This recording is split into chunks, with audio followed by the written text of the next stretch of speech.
Today's reading is from Shakti Gawain. Shakti Gawain says, "The people we are in relationships with are always a mirror, reflecting our own beliefs, and simultaneously we are mirrors reflecting their beliefs." So it is. Right. So welcome to those of you who may have just arrived in the sanctuary. On your way in, you received this piece of paper. Did everyone receive one? Anybody not receive one? Can we get a couple of out here? Lonnie up here in front, Larry.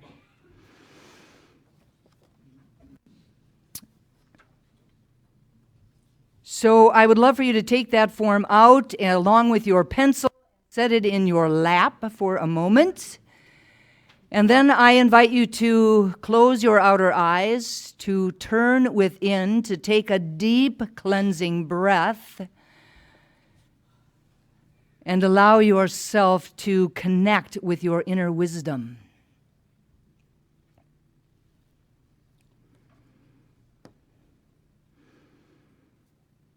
And from that space, I invite you to think about someone that you admire, someone that you really like to spend time with.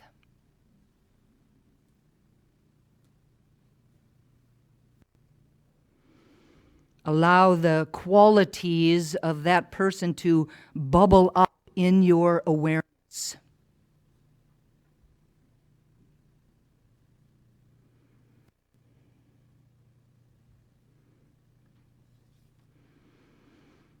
And then I invite you to open your eyes, and on the left-hand side, under column A, I would like you to write 10 of those qualities down on this piece of paper, and I would love for you to just write very quickly. The secret is to not give your conscious mind any time to really edit your thoughts. Just put down those 10 qualities.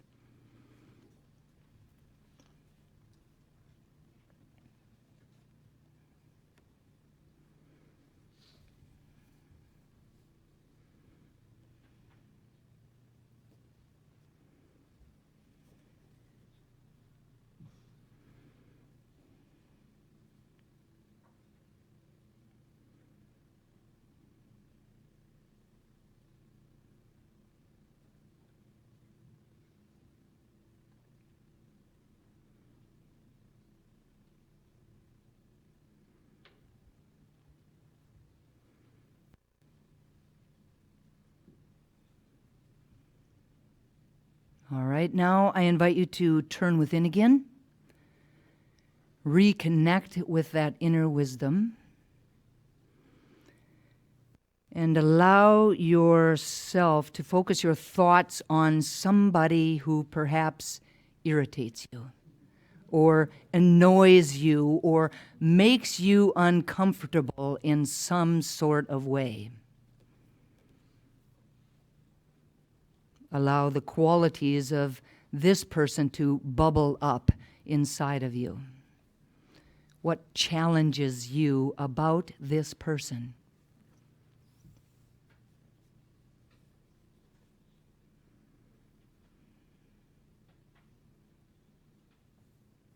And when you're ready, I just invite you to open your eyes, and under column B on the right-hand side of your paper to write down 10 qualities about that person that are challenging, that you perhaps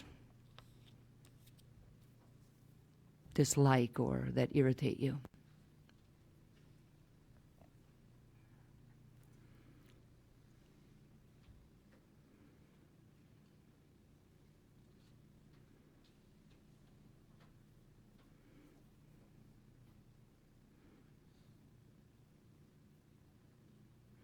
For those of you that are at home, you could be doing this same thing. Just take out a sheet of paper.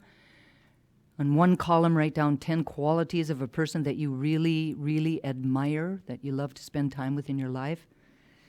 And under a second column, column B, to write down qualities about a person that is challenging for you.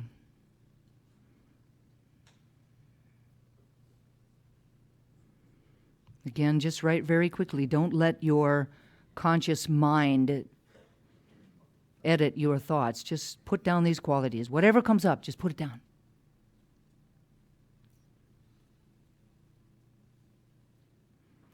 Now what I would like you to do is to look at column A, the ones on the left-hand side of your paper, and to circle the 3 qualities that you find most appealing, that you're most attracted to about that person.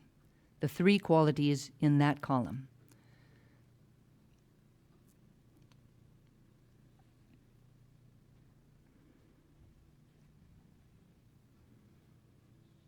The 3 qualities that you find most attractive about that person. And then when you're done with that, then go over to column B, and I would like you to choose the 3 most challenging qualities about that person. Circle those.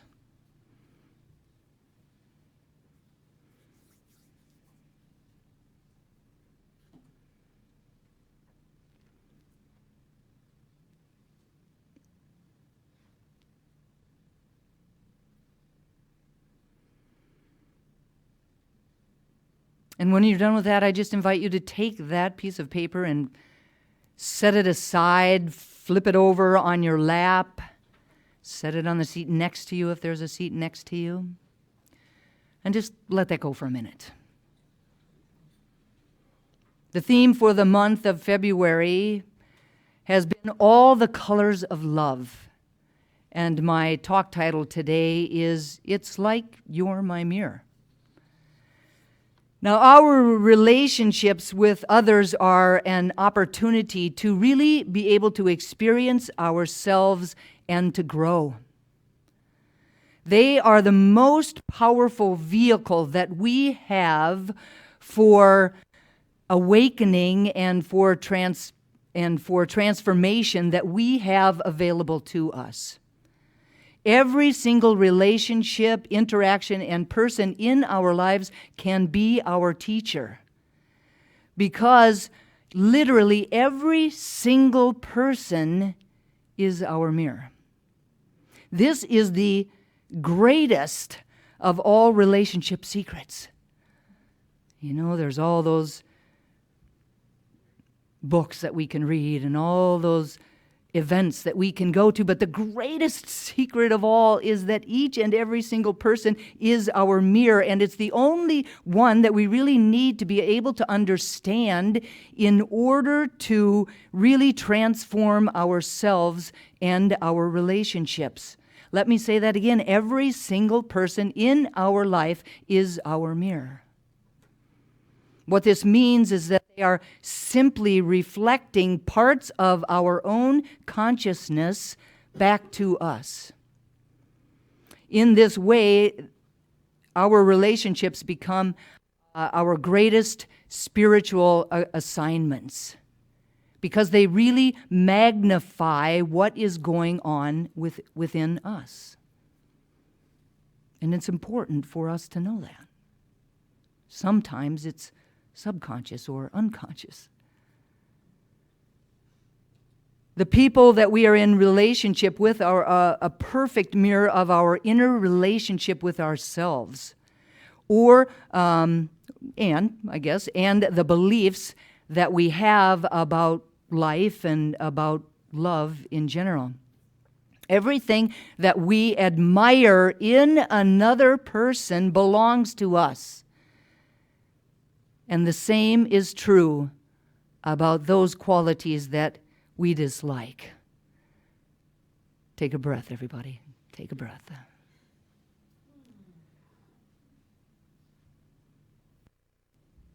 It's really the good news.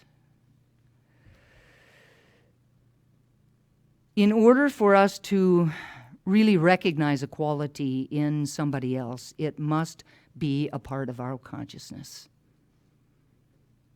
We wouldn't be able to see it otherwise, or it wouldn't land on us in the really inspiring way or the really frustrating way that it does. Not all people feel the same way about other people. We experience them different because they are mirroring back to us what is in our own individual consciousness. If we learn to see our relationships as the wonderfully accurate mirror that they are, they will reveal to us what we need to do within our own inner processes. We can see much about ourselves through that reflection in the mirror that we would otherwise have a really difficult time in learning, and maybe would never ever learn. Any and every relationship in our lives with our friends, our coworkers, our neighbors, our children and other family members, our teachers, as well as our primary partners, can be a reflection in this way. Even an encounter with a stranger could be a very important, healing, spiritual lesson for us. To understand how this works, we need to remind ourselves that each of us, through our own individual consciousness, creates and shapes the experiences of our external reality, the experiences of our lives. We shape and create them. And this is just as true in our relationships as it is in every other arena of our lives. The relationships that we create and shape reflect back to us whatever we are holding within our consciousness. Our conscious and our unconscious beliefs are reflected back to us. We are drawn to and draw to us the people who match and reflect some aspect of ourselves. Now, generally speaking, we find that the easiest people to get along with are those people that really reflect aspects of ourselves that we feel comfortable with, that we accept as being within us, right? They're reflections of our primary selves or complementary energies that we really appreciate. So, for example, if we're primarily a physically active person that really likes sports, we may feel most comfortable with other people who are equally as athletic. On the other hand, we might enjoy a relationship with someone who is maybe more intellectual and less athletic than we are, because it stretches our mind in a way that feels good to us. That they stimulate a less developed aspect of ourselves in a way that is comfortable. The universe perfectly aligns us with the people who mirror back to us the space that we have created of self-love within us. And it will perfectly align us with those who mirror back to us the areas in which we heal. We need to heal. Areas in which our stuff comes up, even when we don't want it to. I know you know what I'm talking about.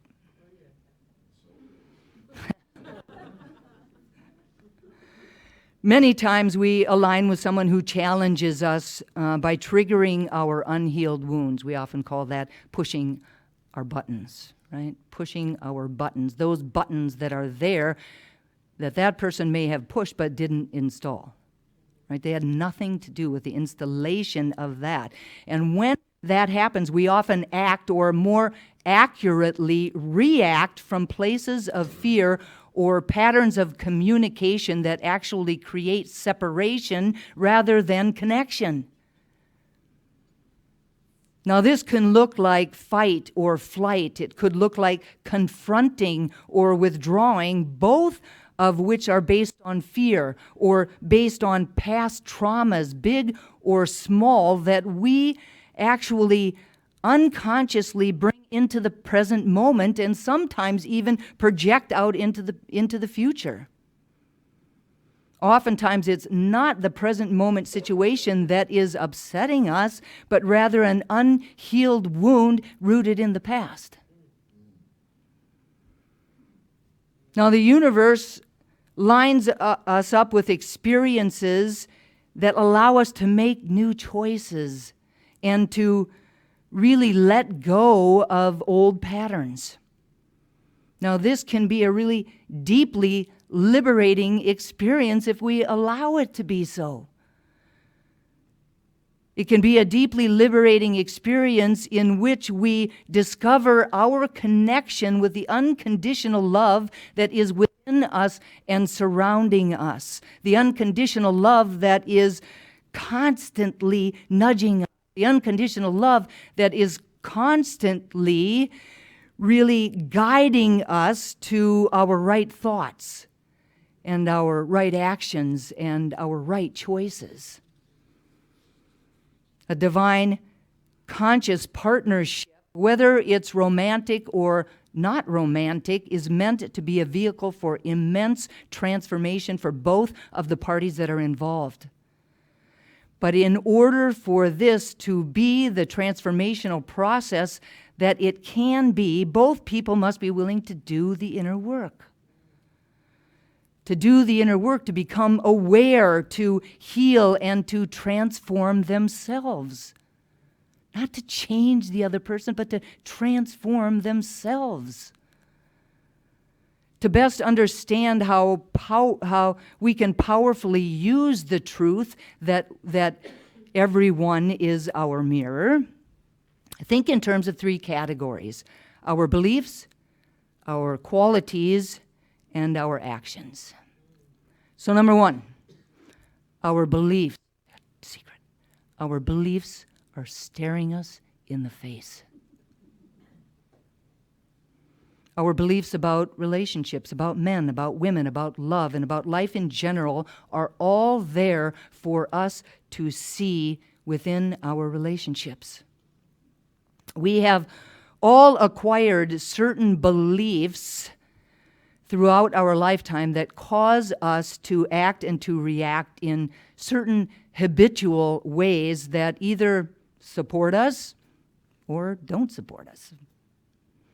The problem is that we did not consciously choose many, if any at all, of the beliefs that govern our experiences and our relationships at the subconscious level. Instead, our beliefs were handed to us by society, by the media, by our parents, by our teachers, by our friends, anybody else that we came in contact with in those formative years and beyond. Now, since our relationships are based on those beliefs, then the relationships themselves only prove to really reinforce those beliefs. Yeah, see, I told you that. Time and time again. This process really creates either a really virtuous or a really vicious cycle, depending upon whether our beliefs support a really healthy and balanced relationship or they don't, right? Number 2, owning up to our qualities. Every quality that we see reflected in our relationships, whether we admire it or not, is a mirror. It is showing us who we are at our core. Behind the facade or the masks or any other thing, it is who we are. And the more that we dislike a certain quality, the more it is showing us a part of our consciousness that we are not acknowledging. So, for example, if we dislike our partner's jealous nature, we will find, if we are honest with ourselves and we take the time to do the work, that jealousy lives within us. Now, it's not always to that person in your life, to that partner, but often it is to other people or to other situations in our lives. Like it shows up, your partner is jealous and it's jealous-natured, and it might show up for you as you're jealous about the woman in your office that got a a raise and a promotion. Or maybe you're jealous of the woman who has no children while you have 5 and she gets to travel anywhere and anywhere that she absolutely pleases. It could show up like that. If our coworkers' competitiveness annoys us, we will find that we too are competitive in some way or another. If our friends' negativities or insecurities get us down, we will find that we too have those same insecurities and a similar negative attitude. We wouldn't see it so strongly if it wasn't within us.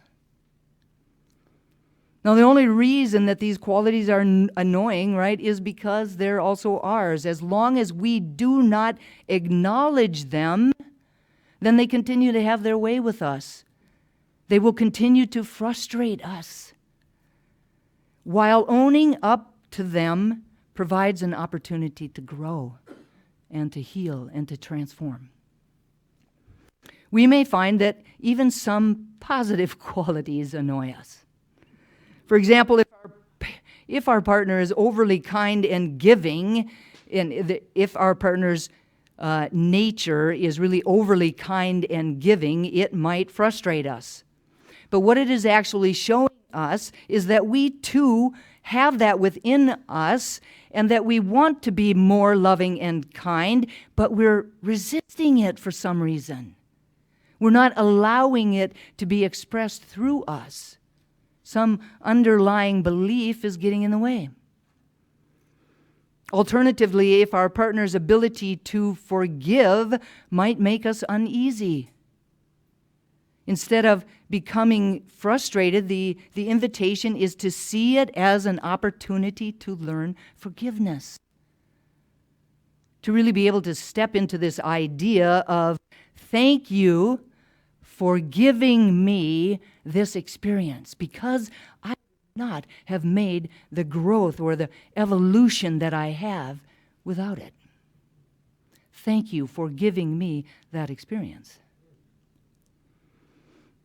Everything and everyone is our mirror. Every time we point a finger at someone else, 3 fingers are pointing back at us.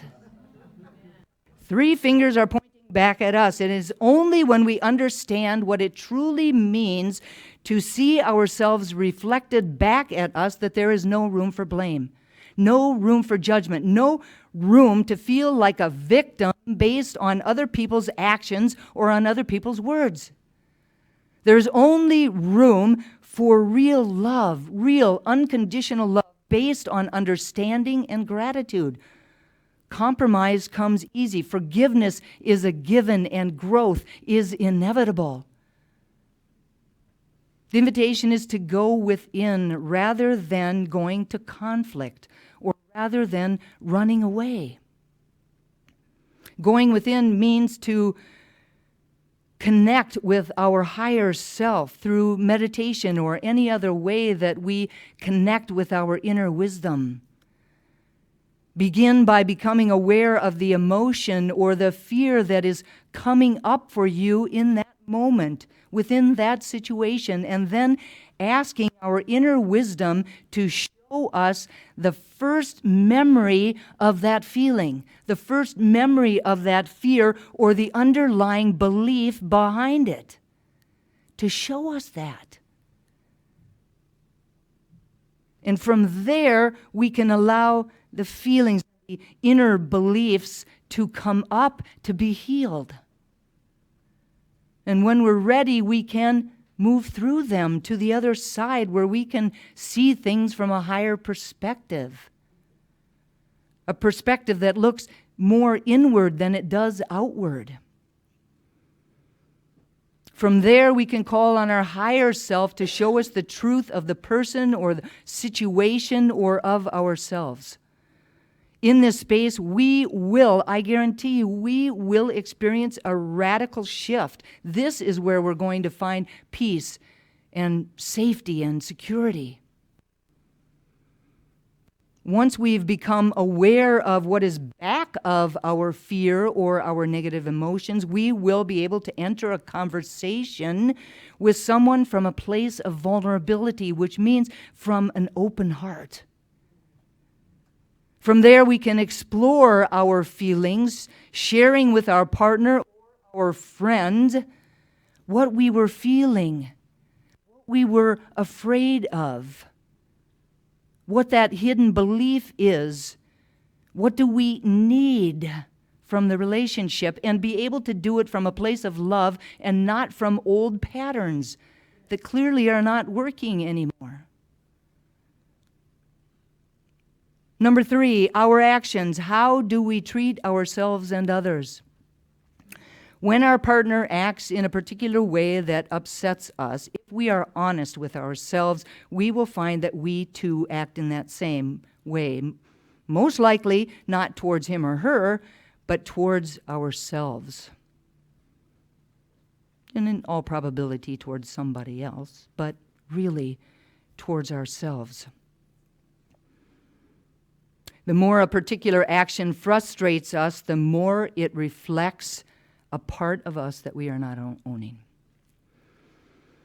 For example, if a partner treats us with disrespect, the invitation is to look within ourselves and see who we treat with similar disrespect, whether it's a friend or a family member, or in all probability ourselves. If a partner criticizes us, the invitation is to look within and to see where we might find that we are critical of others or critical of ourselves. If a partner ignores our needs, the invitation is to look within ourselves and we might find places where we are ignoring our own needs. Ultimately, we teach others how to treat ourselves, how to treat us by how we treat ourselves and how we treat other people. The bottom line is that we can't get anything from anyone else that we're not willing to give to ourselves. If we were to be completely honest with ourselves, the thing that we are looking to the other person to give to us and not getting, we are withholding from ourselves. Whether that's respect or love or caring or attention. We have to give ourselves the love and attention that we want everyone else to give to us. Tending to and cultivating the most important relationship in our lives, that relationship with ourselves, is what brings us true happiness and is the foundation from which we can create really loving, really beautiful relationships with other people. It has to start within us, within that man in the mirror, right? It has to. It can be no other way. Now, in this moment, I invite you to grab that form again. To take that form, and I want you to put it in your pocket, or I want you to put it in your purse. And I really, really encourage you to take it home and to take it out of the pocket and out of the purse and to spend some time with it over this next week. Get quiet, to look within, to meditate, to connect with your higher selves, and to journal about the qualities that you have circled. There is something within it for you. Be willing to be available to any insight that you might receive, and then to give yourself the time and space to release anything that is no longer serving you. When we begin to shift our thoughts that are not about love and to release any emotional patterns of being from within our bodies, we clear the block to our true self, to our best self, to our highest self, to the person that we came here to be.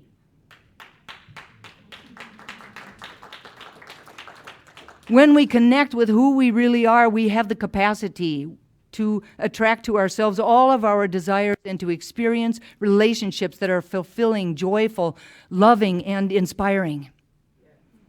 The invitation is to shift our attention away from what's happening on the outside and to deepen our awareness of our own inner landscape.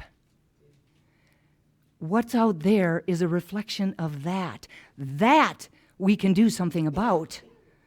When we focus on our internal space and take care of that first, then everything else lines up on the outside.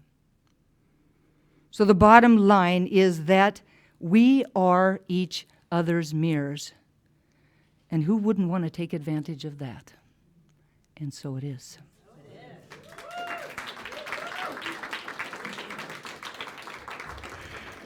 So I invite you to turn within.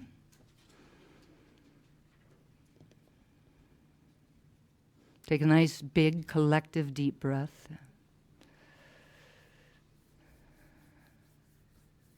Allow our awareness of that power and presence of the divine that is within us, that we are swimming within, to recognize it as joy, as wisdom, as divine right action, as clarity, and as the possibility of transformation. I know that I am one with this presence. And just as I know that this is my truth, I know that it is the truth of each and every person here this morning. We are all divine emanations of God, ambassadors of its presence on the planet. And it is from that place of unity that I speak these words about and for each of us individually and collectively this morning, truly knowing that we are spiritual beings having a human incarnation and that there is a way that we can live our life to the fullest, that we can live our lives from a space of unconditional love, that we can live a life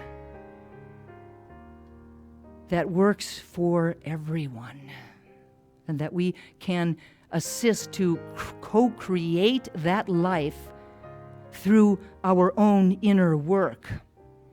That as we do the inner work to transform ourselves, we become a beacon of transformation for everyone else. I want to be like that. I claim ease and grace for us around doing the work, allowing ourselves to sit in this idea that everyone is our mirror, to be able to powerfully stand in those qualities that we admire and to know that they are within us, that they are who we have come here to be, and that we can be that just like that other person, that we can be the space and place for that to be expressed through and as us, to allow ourselves to stop playing small and to really powerfully step into those qualities. I also claim ease and grace for us around really taking a look at the qualities that we dislike, that when something comes up and we're frustrated or angry or confused, that we take a breath, turn away from the outside and turn inward to our own inner landscape, using the wisdom of God to inform us of anything that we need to know around this situation so that we can heal it, so that we can transform it, so that we can be all that we were created to be. I'm so grateful to know this truth and to speak these words, so grateful for the power of prayer, knowing that these words loosed into a law that only ever says yes, that my words are clothed in form even as they are spoken. And so I speak them and release them with love and gratitude, letting go and letting God be God. And I invite everyone to anchor this prayer for ourselves and for each other simply by saying, and so it is, and so it is.